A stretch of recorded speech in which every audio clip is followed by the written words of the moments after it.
تصور کن یه بچه لاغر، رنگ پریده و فقیر توی یه خونه کوچیک و پر از دعوا وسط دیترویت بزرگ میشه. کسی بهش نمیگه تو میتونی موفق بشی، همه چی علیهشه. اما همین بچه تبدیل میشه به یکی از بزرگترین رپرهای تاریخ، کسی که میلیون‌ها نفر طرفدار داره و زندگی میلیون‌ها نفر رو الهام بخشیده. امروز می‌خوایم بریم سراغ داستان زندگی امینم، داستان واقعی از هیچی تا افسانه شدن. اسم کاملش مارشال بروس مادرز سومه که تو 17 اکتبر 1972 تو سن جوزف میزوری به دنیا اومد. پدرش مارشال مادرز جونیور خیلی زود خانواده رو ترک کرد و دیگه هیچ وقت برنگشت. مادرش دبی مادرز با مشکلات مالی شدید مسئولیت بزرگ کردن امینم رو به دوش کشید. بچگیش پر از جابجایی بود. یه مدت تو کانزاس سیتی زندگی کرد، یه مدت تو دیترویت. امینم میگه تو بچگی همیشه احساس میکرد هیچ کس قبولش نداره و همین باعث شد خیلی زود به نوشتن شعر و داستان پناه ببره. مدرسه براش کابوس بود. هم از نظر درسی عقب میموند، هم خیلی وقتا بچهای مدرسه اذیتش میکردن. امینم تو نوجوانی با شنیدن آهنگای دهه 80 و اوایل دهه 90 مثل ران دی ام سی و بیستی بویز عاشق این سبک شد. یه بچه سفیدپوست که تو دنیای سیاه‌پوستا رپ میکرد. اون موقع خیلی عجیب بود. شروع کرد به نوشتن آهنگ، تمرین سبک فلو و شرکت تو بتل‌های محلی. کم کم تو صحنه زیرزمینی دیترویت شناخته شد و لقب امندم رو انتخاب کرد که بعداً به شکل امینم تغییرش داد. امینم اولین آلبومش رو به اسم اینفینیت تو سال 1996 منتشر کرد. این آلبوم فروش خوبی نداشت و شکست خورد. منتقدا میگفتن صداش شبیه نز و ایزیه و اصالت نداره. این شکست تقریبا میتونست همه چیزو تموم کنه، ولی امینم مسیرش رو تغییر داد. بعد از اون شکست امینم یه آلتر ایگو یا شخصیت دوم به اسم اسلیم شیدی خلق کرد. اسلیم شیدی آدم دیوونه، خشن و بیرحم بود که هرچی تو ذهن امینم میومد و بدون سانسور میگفت. تو سال 1997 یه آلبوم ایپی کوتاه به اسم د اسلیم شیدی ایپی منتشر کرد که باعث شد توجه خیلیا جلب بشه. همون ایپی باعث شد دکتر دری تهیه کننده و مؤسس افترمف رکوردز به امینم علاقه‌مند بشه. وقتی برای اولین بار تو استودیو همدیگر دیدن، دکتر دری گفت من یه نفر مثل امینم ندیدم. بعد بلافاصله باهاش قرارداد بست و تو سال 1999 با همکاری اون آلبوم د اسلیم شیدی ال پی رو منتشر کردن. آهنگایی مثل مای نیمیز و گیلتی کانشس امینم رو یه شبه معروف کردن. How could you take advantage of her? She's passed out. It's easy. Just cut these lights out. That's how. این آلبوم براش جایزه گرمی بهترین آلبوم رپ رو آورد. امینم لیبل خودش رو تو سال 1999 به اسم شیدی رکوردز با کمک مدیرش پال روزنبرگ زد. بعد از اینکه آلبوم اسلیم شیدی ال پی ترکوند، امینم با خودش گفت خب وقتشه لیبل خودم رو داشته باشم و شیدی رکوردز رو راه انداخت. کیا تو این لیبل بودن؟ اول از همه دی 12 گروه خود امینم که ترک‌های معروفی مثل مای بند و پرپل هیلز رو دادن.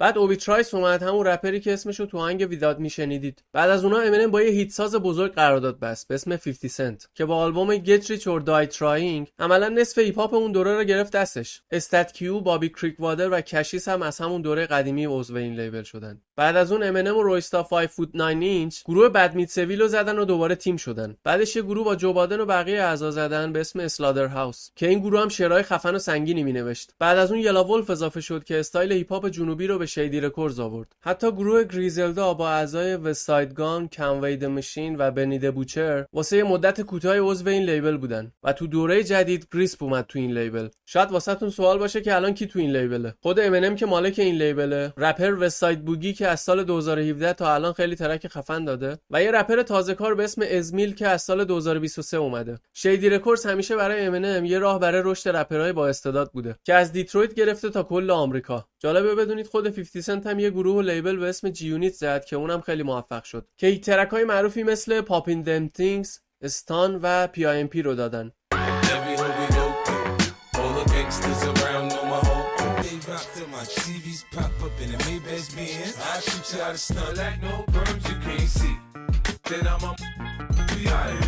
بعد از اون آلبوم The Marshall Mathers LP تو سال 2000 منتشر شد. این آلبوم رکورد سریع‌ترین فروش تاریخ هیپ هاپ رو زد. بیش از 1,700,000 نسخه تو هفته اول فروخت. آهنگایی مثل استن و The Real Slim Shady امینم رو به چهره جهانی تبدیل کردن. اما جنجال ها هم شروع شد. متنای خشن، شوخی با سلبریتی‌ها و مخصوصاً حمله‌های شدیدش به مادرش و همسرش کیم. رسانه‌ها و گروه‌های مدافع حقوق کودکان و زنان حسابی بهش حمله کردند. ولی همین جنجالا باعث شد اسمش بیشتر سر زبونا بیفته. امینم توی فیلم فوق‌العاده بازی کرده به اسم 8 مایل که تو سال 2002 اکران شد.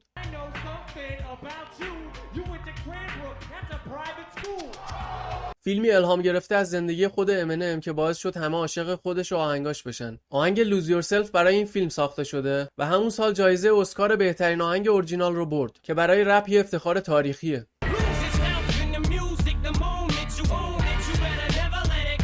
این آهنگ هنوزم به عنوان یکی از بهترین آهنگ‌های انگیزشی تاریخ شناخته میشه. با تمام این موفقیت‌ها زندگی شخصی امینم در حال فروپاشی بود. ازدواجش با کیم اسکات پر از دعوا و کشمکش بود و نهایتاً به طلاق ختم شد. فشار کاری و شهرت باعث شد امینم به داروهای آرامبخش و مسکن اعتیاد پیدا کنه. این اعتیاد تا حدی جدی بود که نزدیک بود زندگیشو تو سال 2007 به خاطر مصرف بیش از حد مواد مخدر از دست بده. امینم تصمیم گرفت زندگیش رو تغییر بده. اعتیاد رو ترک کرد و برگشت به استودیو. تو سال 2010 آلبوم ریکاوری رو منتشر کرد که پر بود از آهنگای انگیزشی و شخصی مثل Not Afraid و Love the Way You Lie.